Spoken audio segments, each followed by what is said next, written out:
दोस्तों नमस्कार। Colonel Ajay, CEO Ajay astro money गुरु।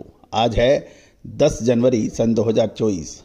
दोस्तों, जैसे कि आपको हमने 2 दिन पहले एक अपडेट दिया था कि खाद्य तेलों में तेजी की संभावना बन रही है, वैसा ही कुछ देखने को बाजारों में मिल रहा है। तेल मिलों की मांग सुधरने लगी है तथा सरसों के दाम तेज हो गए हैं। जानिए पूरी रिपोर्ट विस्तार से। दोस्तों, अजय एस्ट्रो मनी गुरु देश का पहला चैनल है जो देश विदेश की खबरों के साथ साथ आपको एग्रो कमोडिटीज, मेटल, स्टील, कोयला, शेयर बाजार कर अपडेट देता है और विश्लेषण प्रदान करता है।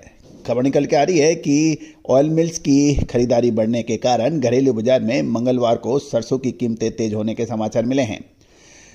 गौरतलब है कि राजस्थान देश में सबसे बड़ा सरसों पैदावार करने वाला राज्य माना जाता है। लगभग 35% से अधिक पैदावार राजस्थान में होती है सरसों की। जयपुर में कंडीशन सरसों की भावों में 50 रुपये तेज होकर ये 5,750 रुपये के ऊपर निकल गए हैं। साथ साथ सरसों की दैनिक आवक 2.75 लाख बोरी पर स्थिर होने के समाचार भी मिल रहे हैं, जबकि ग्लोबल ईडेबल मार्केट में खाद्य तेलों की तेजी का रुख बताया जा रहा है। मलेशिया पाम तेल की कीमतों में बढ़ोतरी दर्ज हो गई है। साथ साथ डलियन में भी खाद्य तेलों की कीमतें तेज होने के समाचार मिल रहे हैं। दूसरी ओर अमेरिकन शिकागो में सोया तेल में बढ़त देखी गई और कुछ ट्रेडर्स के अनुसार खाद्य तेलों की कीमतों में अभी एक तरफा बड़ी तेजी की संभावनाएं कम है, लेकिन घरेलू बाजार में मांग इंप्रूव होने के कारण सरसों के तेल की कीमतों में लगातार दूसरे दिन तेजी दर्ज हुई है।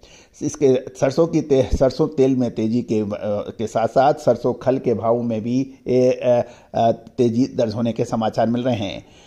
मंडियों में सरसों की दैनिक आवक स्टेबल हो गई है और प्रमुख राज्यों में किसान व स्टॉकिस्टों के पास अभी सरसों का बकाया स्टॉक पिछले साल की तुलना में ज्यादा है, इसलिए इस पे भी ध्यान रखना उचित रहेगा। इसलिए दैनिक आवक लगातार बने रहने की भी संभावना है। खपत का सीजन होने के कारण सरसों तेल में मांग बराबर बनी रहने की संभावना है। इसके बावजूद इसकी कीमतों में तेजी मंदी काफी हद तक इंपोर्टेड एडिबल ऑयल के दामों पर भी निर्भर करेगी। गौरतलब है कि सोयाबीन और पाम तेल के भाव सरसों को प्रभावित करते हैं। ग्लोबल मार्केट में खाद्य तेलों के बाजारों में आई मजबूती के चलते मंगलवार को लगातार चौथे सत्र में मलेशियन एक्सचेंज में पाम तेल की कीमतों में तेजी दर्ज हुई है।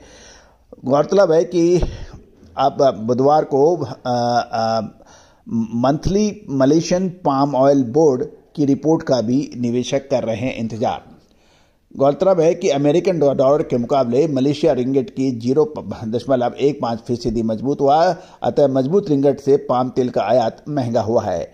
जयपुर में सरसों तेल, कच्ची घानी और एक्सप्लेयर की कीमत मंगलवार को दूसरे दिन लगातार तेज होने के समाचार भी मिल रहे हैं। कच्ची घानी सरसों तेल के भाव 12 रुपये तेज होकर 1,027 रुपये प्रति 10 किलोग्राम के भाव बताए जा रहे हैं। सरसों एक्सप्लेयर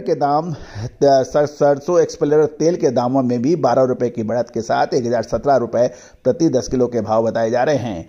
जयपुर में मंगलवार को सरसों खल की कीमत 15 रुपये बढ़कर 2970 रुपये प्रति क्विंटल हो गई और देश में मंडियों में सरसों की आवक 2.75 लाख बोरी की हुई है और पिछले कारोबारी दिवस के अंदर भी इतनी ही आवक के समाचार थे।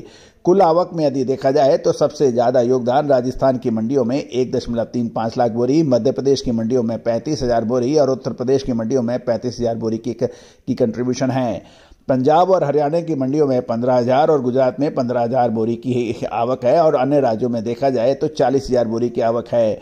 सबसे ज्यादा आवक 1,35,000 बोरी राजस्थान की मंडियों में सरसों की आवक बताई जा रही है। दोस्तों, आने वाले कुछ दिनों तक खाद्य तेलों के अंदर क्या तेजी रहेगी या मंदी, इसका विशेष विश्लेषण के लिए आप संपर्क कर सकते हैं। गौरतलब है कि हमने आपको अक्टूबर महीने के अंदर global buyers and seller meet Mumbai में उद्बोधन में कहा था कि नवंबर महीने में खाद्य तेलों में तेजी की संभावना बनेगी। चेक कीजिए, अक्टूबर महीने का हमारा अग्रिम विश्लेषण अक्षत सत्य साबित हुआ था और सोयाबीन और सरसों के साथ साथ सूरजमुखी और पाम तेलों में भी नवंबर महीने में एक तरफा तेजी दर्ज हुई थी। दोस्तों, तेजी आने से पहले और मंदी आने से पहले हम अग्रिम संकेत देते हैं और विश्लेषण प्रस्तुत करते हैं जो अक्सर सही भी साबित होते हैं। दोस्तों, अक्टूबर महीने का ग्लोबल बायर सेलर मीट का पूरा उद्बोधन हमारे चैनल पर उपलब्ध है। यदि आप अग्रिम रूप से देखना चाहते हैं या उस शो को देखना चाहते हैं तो आप हमें संपर्क भी कर सकते हैं। लिंक डिस्क्रिप्शन पे भी दिया हुआ है, आप मोबाइल नंबर पे कांटेक्ट करके वो शो देख सकते हैं। दोस्तों, यदि आप खाद्य तेलों के स्टॉकिस्ट हैं, मिलर्स हैं या फिर बड़ा स्टॉक रखते हैं तो हमारी खाद्य तेलों की रिपोर्ट आपके लिए फ़ायदेमंद साबित हो सकती है। आप रिसर्च रिपोर्ट के लिए संपर्क करें। All the very best, good luck, happy trading.